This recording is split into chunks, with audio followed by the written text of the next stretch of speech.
महाबलीपुर गांव के जंगल में सुंदरी कवि समोसे बेचा करती थी। उसकी दुकान बहुत अच्छे से चलती थी और ग्राहकों की हमेशा से भीड़ लगी रहती थी। ऐसे ही बहुत समय तक काम करते हुए उसने बहुत पैसे कमाए और काफी पैसा बचाकर छोटे घोंसले से एक बड़ा घोंसला खरीद ली। उस दिन से उसको बहुत घमंड हो गया। एक दिन उसकी दुकान में एक ग्राहक आया। दीदी मुझे 2 समोसे दो और हिसाब खाते में लिख लो। कैसा हिसाब? आज से उधार बंद। और हाँ, अब से समोसे 20 रुपए प्लेट नहीं मिलेंगे बल्कि 40 रुपए प्लेट मिलेंगे, समझे कि नहीं? अरे सुंदरी दीदी, आप ऐसे कैसे बात कर रही हो? मैं तो आपको रेगुलर ग्राहक हूँ, आपको हर 15 दिन में पैसे दे देता हूँ। हाँ, मेरी ही गलती थी जो मैं तुम जैसे गरीब लोगों को सस्ते दामों में समोसे बेचा करती थी। अब दीदी दीदी करना बंद करो और पैसे रखो। इस तरह से सुंदरी बहुत घमंडी हो चुकी थी और वो गरीब ग्राहकों से पहले पैसे रखवाती,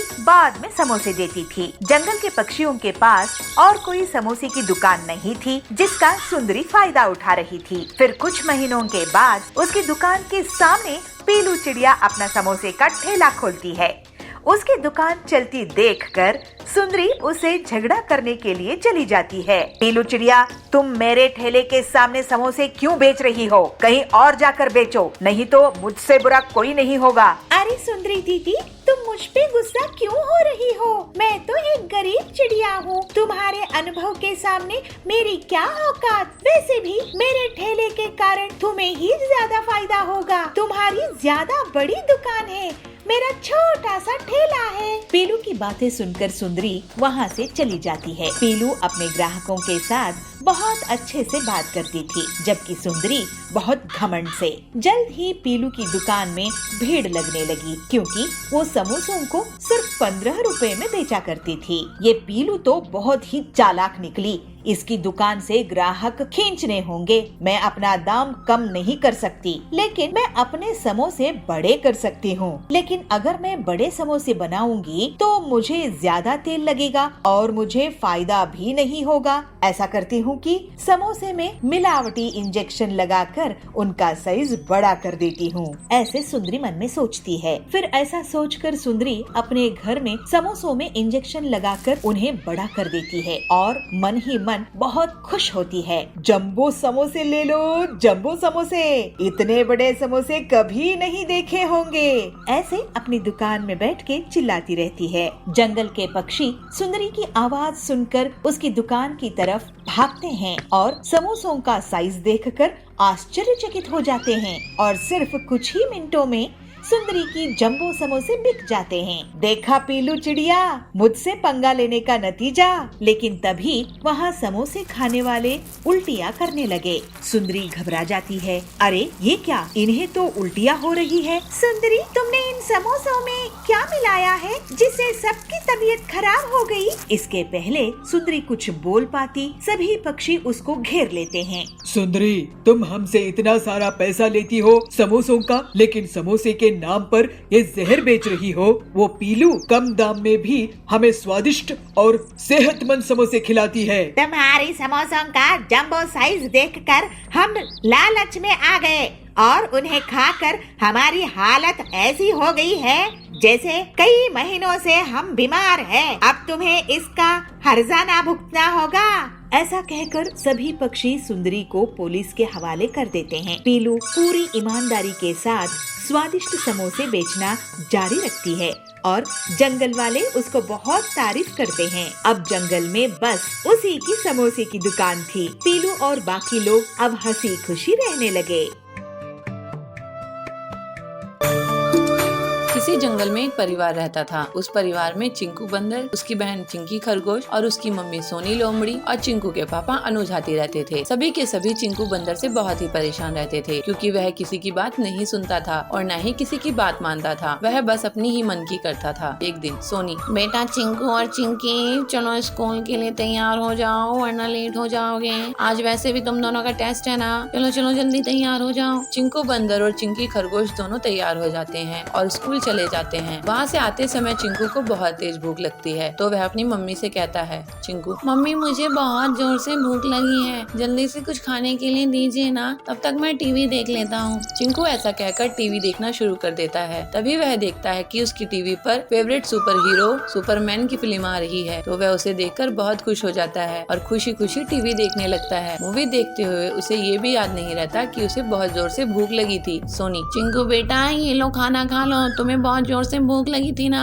चिंकू, हाँ मम्मी आप खाना टेबल पर रख दो, मैं थोड़ी देर में खा लूंगा। सोनी, बेटा पहले खाना खा लो, टीवी तो बाद में भी देख सकते हो ना? चिंकू, नहीं मम्मी आज मेरे सुपर हीरो सुपरमैन की मूवी आ रही है, इसलिए मैं आज तो मूवी देखूंगा। आप खाना टेबल पर रख दो, मैं खा लूंगा मम्मी। सोनी लोमड़ी खाना टेबल पर रखकर चली जाती है। चिंकू मूवी देखने के चक्कर में खाना खाना भी भूल जाता है। बहुत देर के बाद जब मम्मी घर वापस आती है तो देखती है कि खाना तो वैसा का वैसा ही रखा है। यह देख वह बहुत गुस्सा होती है। सोनी, चिंकू टीवी को बंद करो और पढ़ने के लिए बैठ जाओ, समझे? तुम्हें तो बहुत भूख लगी थी ना, ये खाना क्यों नहीं खाया अब तक? तुम्हें कोई भूख नहीं लगी थी, चलो पढ़ाई करो। चिंकी भी पढ़ रही है ना, जाओ कमरे में। चिंकू, मम्मी मैं एक सुपर हीरो हूँ और सुपर हीरो को पढ़ने लिखने की जरूरत नहीं होती है, वह बहुत ताकतवर होता है जैसे कि मैं हूँ। आप जाओ और मुझे सुपरमैन की मूवी देखने दो। सोनी गुस्सा होकर अपने रूम में आती है और अनुज से कहती है, सोनी देखिए सोनू जब से स्कूल से आया है तब से टीवी में ही लगा हुआ है, खाना भी नहीं खाया और पढ़ने भी नहीं जा रहा है। अब आप ही उसे समझाइए, मैं तो उसे समझा कर थक गई हूँ। अनुज, तुम उदास मत हो, मैं भी चिंकू को समझाता हूँ। अनुज चिंकी को समझाने के लिए जाता है, मगर चिंकू को तो सुपरमैन का भूत सवार हो गया था, इसलिए वह वहाँ किसी की नहीं सुनने वाला था। अनुज भी हार मानकर अपने रूम में आ जाता है। ऐसे ही दिन बीत जाते हैं। तभी एक दिन दादाजी घर पर आते हैं और अनुज और सोनी से उदासी की वजह पूछते हैं, तो अनुज और सोनी सब बता देते हैं। अशोक, तुम फिक्र मत करो, मैं भी चिंकू को ठीक कर देता हूँ। शहर दादाजी घर के बाहर आते हैं और बिजली की सप्लाई बंद कर देते हैं और पूरे घर की लाइट भाग जाती है। चिंकू, ये क्या हुआ,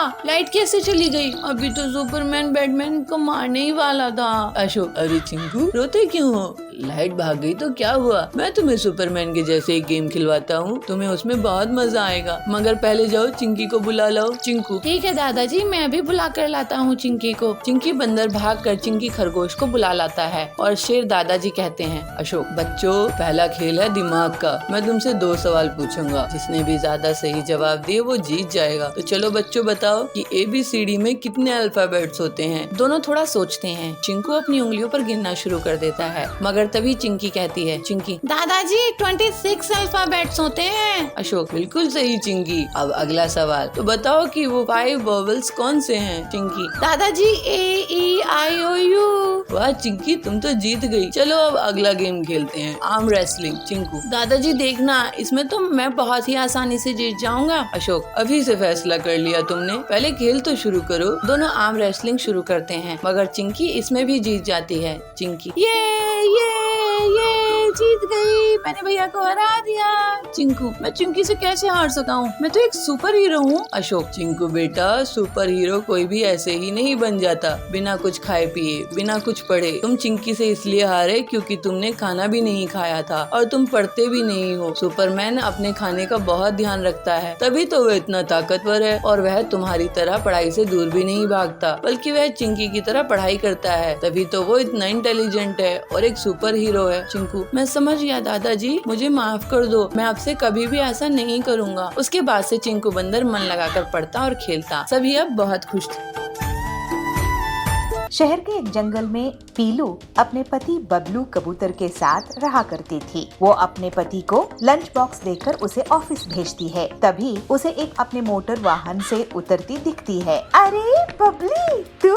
अरे पीलू तू यहाँ कैसे? बबली, मैं और मेरे पति इस घोंसले में किराए से रहने के लिए आए हैं। अच्छा चल, मैं अब घर के अंदर चलती हूँ। मुझे इतनी देर धूप में रहने की आदत नहीं है, मैं तो AC में ही रहती हूँ। अच्छा, लेकिन स्कूल में तो तू हमेशा बाहर धूप में ही खेला करती थी। स्कूल की बात अलग थी, अब मैं अमीर घर में शादी होके आई हूँ, मुझे धूप बिल्कुल सूट नहीं करती है। दूसरे दिन पीलू बबली के घर अचार लेकर जाती है। बबली ये देख, मैं तेरे लिए आम का अचार लेकर आई हूँ। इसे मेरी सास ने बनाया है, वो भी घर में। अरे ये ऑयली अचार मैं नहीं खाती हूँ पीलू। ये सब गांव में चलता होगा, मेरे यहाँ नहीं। इसे तू वापस ले जा। पीलू उदास होकर कहती है, ओहो बबली, तेरी लाइफस्टाइल तो बहुत बदल गई है। चल ठीक है, मैं अब चलती हूँ। ऐसे कहकर पीलू वापस अपने घर चली जाती है। ऐसे ही कुछ दिनों बाद करवा चौथ का त्योहार आता है। पीलू अपने पति से कहती है, बबलू जी, मैं ये साड़ी करवा चौथ पे पहनूं तो कैसी लगेगी? पीलू, तुम भी क्या सोचती होगी कि कैसा पति मिला है, किराए के घर में रखा है, नई साड़ी भी नहीं दिला सकता। लेकिन क्या करूं, मेरी तनख्वाह इतनी कम है कि महीना पूरा होने के पहले ही सारा पैसा खत्म हो जाता है। काश इस त्योहार में मैं तुम्हें कम से कम एक अच्छी साड़ी दिला पाता। बबलू जी, आपका प्यार ही मेरे लिए असली दौलत है। आप चिंता मत करो, सब ठीक हो जाएगा। तुम सच में बहुत अच्छी हो पीलू। ये लो 1000 रुपए और इससे करवा चौथ का सामान ले आना। ठीक है जी, मैं पूजा का सामान ले आऊंगी। शाम में पीलू के घर बबली आती है। पीलू, आज करवा चौथ मनाने के लिए सभी बंगलों में आ रही है, तो भी आ जाना। मेरे बंगलों की छत से चांद साफ साफ दिखता है। तुम लोगों की छोटे छोटे घोंसलों में शायद वो सही से निकलेगा नहीं, फिर तुम लोग भूखी रह जाओगी। अगर सब आ रही है तो मैं भी आ जाऊंगी बबली। अब मैं चलती हूँ, मुझे तैयारी करने के लिए पर्सनल स्टाइलिस्ट आने वाली है। वो 50,000 ले रही है मुझे स्टाइल करने के लिए। तुम लोग तो खुद से तैयार हो जाना। रात में सभी बबली के बंगलों में पहुंच जाती है। पीलू भी वहां जाती है। अरे वाह बबली, तुम्हारी साड़ी तो बहुत ही अच्छी लग रही है। ये मेरे मुंबई जंगल के पर्सनल फैशन डिजाइनर ने मुझे डिजाइन करके दिया है। अरे तेरी मेहंदी, उसकी डिजाइन भी कमाल है। ये 25,000 की है। तुम्हारी मेहंदी के खर्च से हमारा पूरा घर ही चल सकता है। सब हंसने लगते हैं। चलो, अब चांद निकलने वाला ही है, लेकिन मेरे पति नहीं आए हैं। उनके हाथों से मैं फिल्टर्ड वाटर पीऊंगी, उसके बाद ही अपना व्रत तोड़ूंगी। एक के बाद एक सभी चिड़ियाएं अपने पति का चेहरा चांद के साथ देखकर साथ ही व्रत पूरा कर लेती है। पीलू भी बबलू के साथ व्रत पूरा कर लेती है, लेकिन बबली के पति अभी तक नहीं आते हैं। फिर सभी अपने अपने घर चली जाती है। देर रात को पीलू बबली को फोन लगाती है। अरे बबली, फोन क्यों नहीं उठा रही है? उसके पति घर आए कि नहीं? ऐसे कहते हुए वो अपने पति के साथ बबली के घर जाती है। वहाँ वो देखती है कि बबली अपने हॉल में बेहोश पड़ी हुई है। फिर पीलू तुरंत ही डॉक्टर को फोन लगाती है। इन्हें तो डिहाइड्रेशन हुआ है, इन्हें मैं एक इंजेक्शन देता हूँ, इससे इनकी हालात संभल जाएगी। इनके पति को जल्दी से बुलाओ। फिर बबलू तुरंत ही बबली के पति के ऑफिस पहुंच जाता है और उन्हें पूरी बात बताता है। वो दोनों जल्द से जल्द घर वापस आते हैं। आप कहाँ रह गए थे? आपका फोन नहीं लग रहा था। बबली, तुमने मुझे बताया ही नहीं कि आज तुमने करवा चौथ का व्रत रखी है। चलो अब जल्दी से अपना व्रत पूरा कर लो। फिर पीलू की मदद से बबली अपना व्रत पूरा कर लेती है। बबली, तुमने भाई साहब को व्रत के बारे में क्यों नहीं बताया? मैं फैशन और मेकअप में इतना ध्यान ही नहीं दी कि मुझे इन्हें बताना था, याद ही नहीं रहा। पीलू, तुम्हारी सादगी से मैं सीखूंगी कि इतने कम पैसों में भी कैसे अच्छे से रहते हैं। अब मैं अपनी दौलत के लिए इतनी घमंडी नहीं रहूंगी। उसके बाद से बबली सुधर जाती है और सादगी से अपना जीवन बिताने लगती है। चिंकू और रिंकी नाम के दो प्यारे से खरगोश बच्चे अपने मम्मी पापा के साथ रहते थे। जहाँ चिंकू एक शांत बच्चा था, वहीं रिंकी बहुत ज्यादा बोलती थी। रिंकी की बहुत ज्यादा बोलने की आदत उसे सभी से दूर कर देती थी, मगर फिर भी वह लगातार बोलती ही रहती थी, बिना बात के बोलती रहती थी। उसके मम्मी पापा ने उसे बहुत समझाया, मगर फिर भी वह नहीं समझती थी। एक दिन, बेटा चिंकू और बेटी रिंकू, आओ चलो खाना खा लो, बहुत मस्ती हो गई। अब चलो, कल सुबह स्कूल भी जाना है ना, जल्दी से खाना खाकर सो जाओ, वरना सुबह जल्दी उठ नहीं पाओगे। चिंकू और रिंकी खरगोश खाने के लिए आते हैं। वह खाना खाने लगते हैं तो चिंकू अपनी मम्मी से कहता है, अरे वाह मम्मी, क्या बात है, आज तो आपने पापा के मनपसंद का खाना बनाया है। आज तो पापा खाएंगे तो बहुत खुश हो जाएंगे और मम्मी आपकी बहुत तारीफ करेंगे। क्या चिंकू, क्या कह रहे हो? ऐसा भला क्या अच्छा लगेगा पापा को? पापा से पूछ लेते ना कि उन्हें क्या खाना है। अगर उनका मन कुछ और खाने का हुआ तो फिर तो तुम्हारा सारा खाना बर्बाद चला जाएगा ना मम्मी। इसलिए आपको पहले ही पापा से पूछ लेना चाहिए था कि उनको क्या खाने का मन है। और मम्मी मुझे तो ये सब्जी बिल्कुल भी अच्छी नहीं लग रही, पता नहीं पापा कैसे खा लेंगे। तभी सोनू हाथी भी काम से आ जाता है और हाथ मुंह धुलकर खाना खाने बैठता है। अरे ईशु, आज तो तुमने मेरी पसंद का खाना बनाया है। तुमने तो आज मुझे सच में बहुत ही अच्छा सरप्राइज दे दिया। यह सुनकर ईशु लोमड़ी खुश हो जाती है। सभी खाना खा लेते हैं और सोने के लिए चले जाते हैं। अगले दिन जब चिंकी रिंकी दोनों स्कूल से आ जाते हैं तो थोड़ी देर बाद ही घर पर दिल्ली वाली बुआ मोनी हिरण आती है और वह बच्चों के लिए तोहफा भी लाती है। चिंकी, रिंकू कैसे हो तुम? देखो मैं तुम्हारे लिए क्या लाई हूँ। चिंकू तुम्हारे लिए रिमोट वाली गाड़ी और रिंकी तुम्हारे लिए प्यारी सी गुड़िया। देखो। थैंक यू बुआ जी, आप बहुत अच्छी हो। मगर रिंकी को तो बोलने की आदत थी, वो चुप कैसे रह सकती थी। अरे बुआ जी, आप ये कैसा तोहफा ले आई? मेरे पास तो पहले से ही गुड़िया थी। अगर आपको मेरे लिए कोई गिफ्ट लाना था तो मुझसे पूछ लेती ना, या मुझे साथ ले चलती, मैं अपनी पसंद से कोई गिफ्ट ले लेती। अब ये गुड़िया तो बेकार ही जाएगी, मैं इसका क्या करूँगी? मोनी हिरण बुआ थोड़ा सा हिचकिचाते हुए कहती है। ठीक है रिंकी, अब से मैं जब भी तोहफा लाऊंगी तो तुम्हें अपने साथ ही ले चलूँगी। क्यों, अब ठीक है ना? हाँ बुआ जी। तो चले फिर। कहाँ? मेरा गिफ्ट लेने। और कहाँ? अभी नहीं, अगली बार जब आऊँगी तब तुम्हें लेके चलूँगी। तभी वहाँ पर सोनू खरगोश आ जाता है और कहता है, अरे कहाँ जाने की बात हो रही है बुआ भतीजी की? पापा बुआ हमारे लिए गिफ्ट लाई। देखो ना, बुआ ने मुझे ये गुड़िया दी है। ये मेरे पास पहले से थी। मैंने बुआ से कहा है कि अगली बार मेरे लिए कुछ लाएं तो मुझे अपने साथ लेके चले, मैं अपनी पसंद का गिफ्ट ले लूँगी। यह सुनकर सोनू का मुंह खुला का खुला रह जाता है। तभी ईशु दोनों बच्चों को अंदर भेज देती है।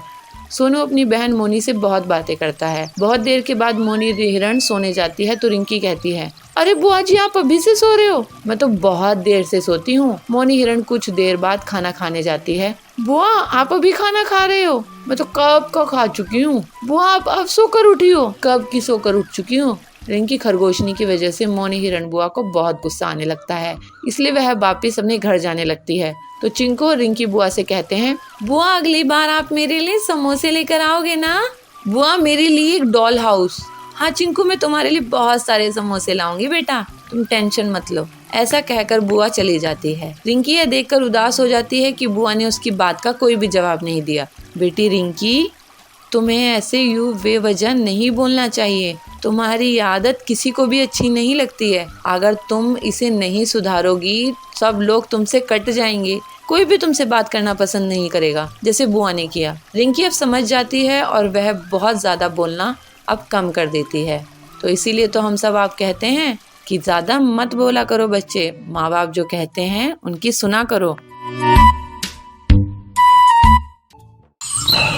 सुंदर जंगल में शेरा का बहुत आतंक था। सभी जानवर उसके गुस्से से बहुत डरते थे। उसी जंगल में एक समझदार खरगोश रिंकू रहता था। रिंकू हमेशा अपनी चालाकी से बड़े बड़े जानवरों से अपनी जान बचा लेता था, लेकिन वो हमेशा दूसरे छोटे जानवरों की मदद करता था। इस वजह से सभी जानवर उसको बहुत पसंद करते थे। एक दिन रिंकू जंगल में टहल रहा था, तभी उसे छोटू और उसकी पत्नी दिखाई दिए। छोटू भैया, छोटी भाभी, कहाँ घूम रहे हो? कुछ नहीं रिंकू, हम तो ताजी घास और फलों की तलाश में आए हैं। यहाँ की घास तो बहुत हरी भरी है, हम तो सोच रहे थे कि यहीं पास बस जाए। आप लोग क्या शेरा के बारे में नहीं सुने हो? ये उसी का इलाका है। अगर उसने आप दोनों को देख लिया तो आपकी खैर नहीं। शेरा तो बहुत ही क्रूर है। तभी वहाँ शेरा का दहाड़ने की आवाज आती है और सब डर जाते हैं। सुनिए जी, ये तो शेरा की दहाड़ है, अब क्या होगा? आप दोनों उस पेड़ के पीछे से भाग जाओ। और फिर दोनों पति पत्नी एक पेड़ के पीछे से भाग जाते हैं। रिंकू खरगोश, यहाँ पर 2 जानवर आए थे, मैं उनका शिकार करने आया हूँ। क्या तुमने उन्हें देखा है? जी शेरा जी, मैंने उन्हें उस रास्ते से जाते हुए देखा।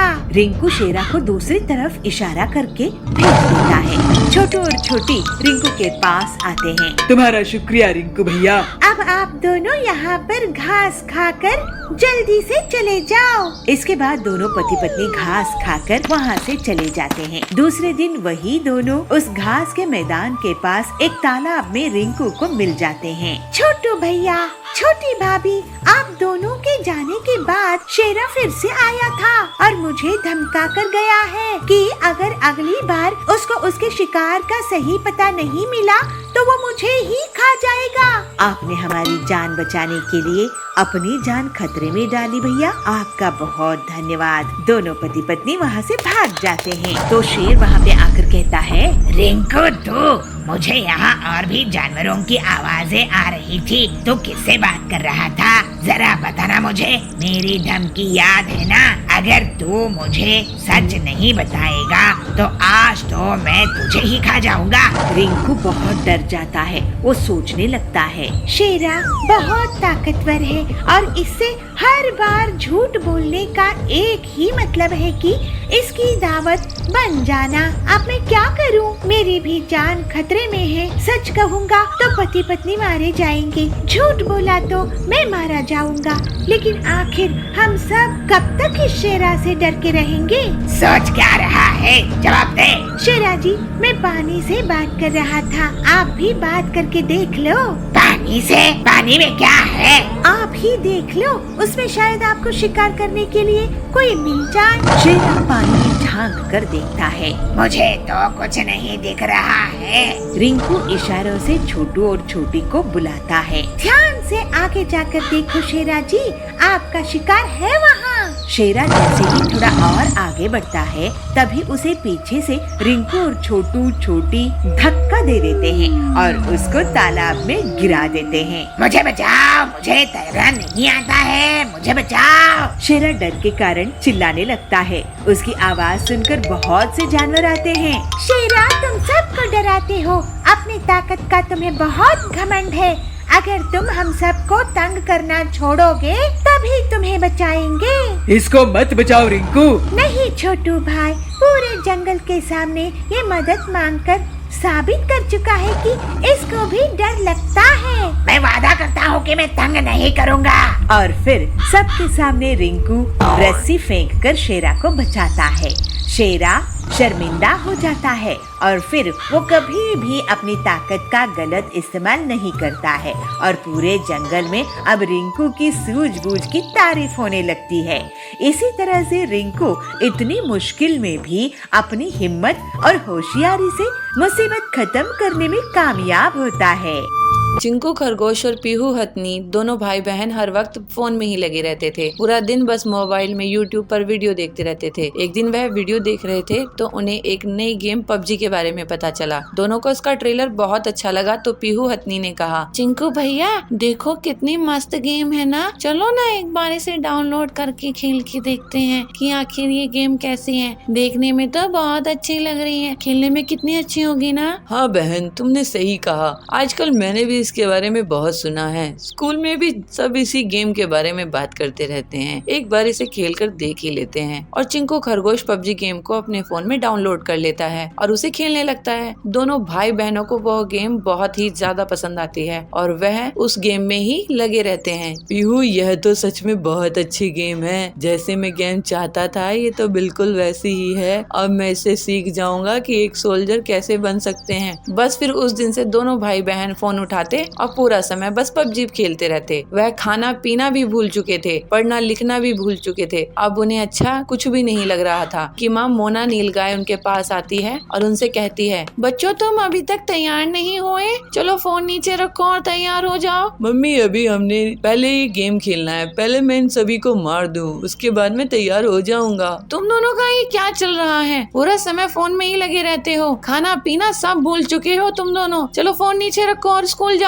मोना नीलगाय फोन छीनकर नीचे रख देती है और दोनों को स्कूल भेज देती है। स्कूल से आने के बाद दोनों बिना कुछ खाए, यहाँ तक कि कपड़े भी ना बदले, फोन में लग जाते हैं और पबजी गेम खेलने लगते हैं। शाम को जब उनके पापा सोनू भालू घर आते हैं तो मोना नीलगाय सब उसे बता देती है, बच्चों इस गेम को छोड़ो और बाहर जाकर खेला करो। अगर तुम फोन गेम्स खेलोगे तो सोल्जर कैसे बनोगे? जी, इससे मैं सब कुछ सीख जाऊंगा। गेम खेलते हुए अपने पापा को जवाब देता है और थोड़ी देर बाद वह गेम जाता है, जिसके बाद वह चिल्लाने लगता है, ये विनर विनर चिकन डिनर, जय पबजी जय पबजी। अरे ये क्या बोल रहे हो चिंकू? पापा मैं गेम जीत गया हूँ ना, तो ऐसे ही सेलिब्रेट करते हैं इसे जीतने पर। सोनू भालू और मोना नीलगाय दोनों अपने बच्चों से बहुत परेशान हो गए थे। तभी अगले दिन सोनू भालू का छोटा भाई यश शेर घर पर आता है। वह एक आर्मी में सोल्जर है। वह अपने भाई को दुखी देखता है तो उससे कहता है, यश भाई क्या हुआ, आप उदास क्यों हो? अरे यश देखो ना, तुम्हारा भतीजा भतीजी पूरा दिन बस पबजी गेम खेलते रहते हैं, कहते हैं कि ऐसे वे सोल्जर बनेंगे। अब तुम ही उन्हें समझाओ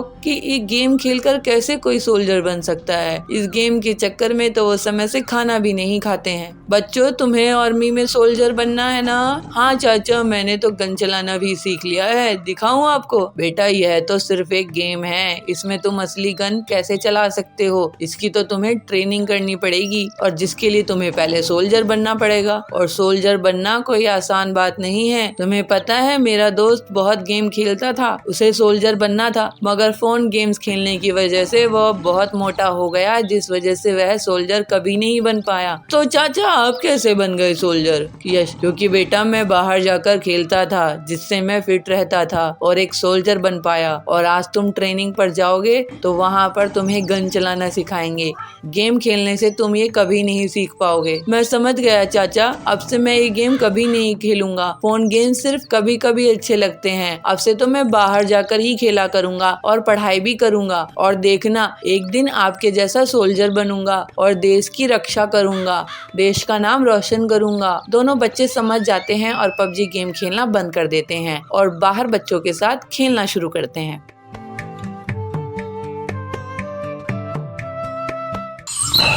सुंदर जंगल में शेरा का बहुत आतंक था। सभी जानवर उसके गुस्से से बहुत डरते थे। उसी जंगल में एक समझदार खरगोश रिंकू रहता था। रिंकू हमेशा अपनी चालाकी से बड़े बड़े जानवरों से अपनी जान बचा लेता था, लेकिन वो हमेशा दूसरे छोटे जानवरों की मदद करता था। इस वजह से सभी जानवर उसको बहुत पसंद करते थे। एक दिन रिंकू जंगल में टहल रहा था, तभी उसे छोटू और उसकी पत्नी दिखाई दिए। छोटू भैया, छोटी भाभी, कहाँ घूम रहे हो? कुछ नहीं रिंकू, हम तो ताजी घास और फलों की तलाश में आए हैं। यहाँ की घास तो बहुत हरी भरी है, हम तो सोच रहे थे कि यहीं पास बस जाए। आप लोग क्या शेरा के बारे में नहीं सुने हो? ये उसी का इलाका है। अगर उसने आप दोनों को देख लिया तो आपकी खैर नहीं। शेरा तो बहुत ही क्रूर है। तभी वहाँ शेरा का दहाड़ने की आवाज आती है और सब डर जाते हैं। सुनिए जी, ये तो शेरा की दहाड़ है, अब क्या होगा? आप दोनों उस पेड़ के पीछे से भाग जाओ। और फिर दोनों पति पत्नी एक पेड़ के पीछे से भाग जाते हैं। रिंकू खरगोश, यहाँ पर 2 जानवर आए थे, मैं उनका शिकार करने आया हूँ। क्या तुमने उन्हें देखा है? जी शेरा जी, मैंने उन्हें उस रास्ते से जाते हुए देखा। रिंकू शेरा को दूसरी तरफ इशारा करके भेज देता है। छोटू और छोटी रिंकू के पास आते हैं। तुम्हारा शुक्रिया रिंकू भैया। अब आप दोनों यहाँ पर घास खाकर जल्दी से चले जाओ। इसके बाद दोनों पति पत्नी घास खाकर वहाँ से चले जाते हैं। दूसरे दिन वही दोनों उस घास के मैदान के पास एक तालाब में रिंकू को मिल जाते हैं। छोटू भैया, छोटी भाभी, आप दोनों के जाने के बाद शेरा फिर से आया था और मुझे धमका कर गया है कि अगर अगली बार उसको उसके शिकार का सही पता नहीं मिला तो वो मुझे ही खा जाएगा।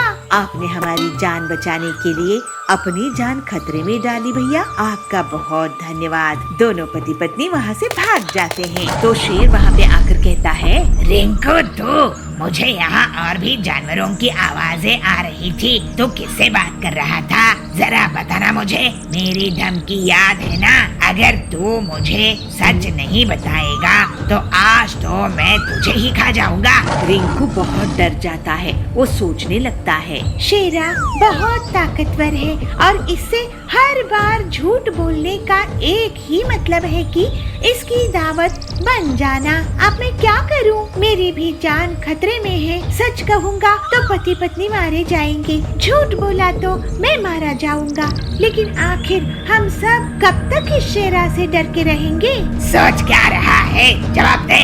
शेरा जी, मैं पानी से बात कर रहा था, आप भी बात करके देख लो।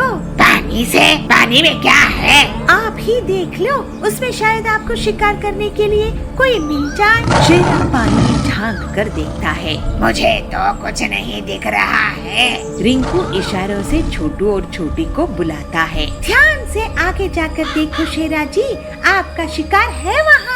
शेरा जैसे ही थोड़ा और आगे बढ़ता है तभी उसे पीछे से रिंकू और छोटू छोटी धक्का दे देते हैं और उसको तालाब में गिरा देते हैं। मुझे बचाओ, मुझे तैरना नहीं आता है, मुझे बचाओ। शेरा डर के कारण चिल्लाने लगता है। उसकी आवाज सुनकर बहुत से जानवर आते हैं। शेरा, तुम सबको डराते हो, अपनी ताकत का तुम्हें बहुत घमंड है। अगर तुम हम सबको तंग करना छोड़ोगे तभी तुम्हें बचाएंगे। इसको मत बचाओ रिंकू। नहीं छोटू भाई, पूरे जंगल के सामने ये मदद मांगकर साबित कर चुका है कि इसको भी डर लगता है। मैं वादा करता हूँ कि मैं तंग नहीं करूँगा। और फिर सबके सामने रिंकू रस्सी फेंककर शेरा को बचाता है। शेरा शर्मिंदा हो जाता है और फिर वो कभी भी अपनी ताकत का गलत इस्तेमाल नहीं करता है और पूरे जंगल में अब रिंकू की सूझबूझ की तारीफ होने लगती है। इसी तरह से रिंकू इतनी मुश्किल में भी अपनी हिम्मत और होशियारी से मुसीबत खत्म करने में कामयाब होता है।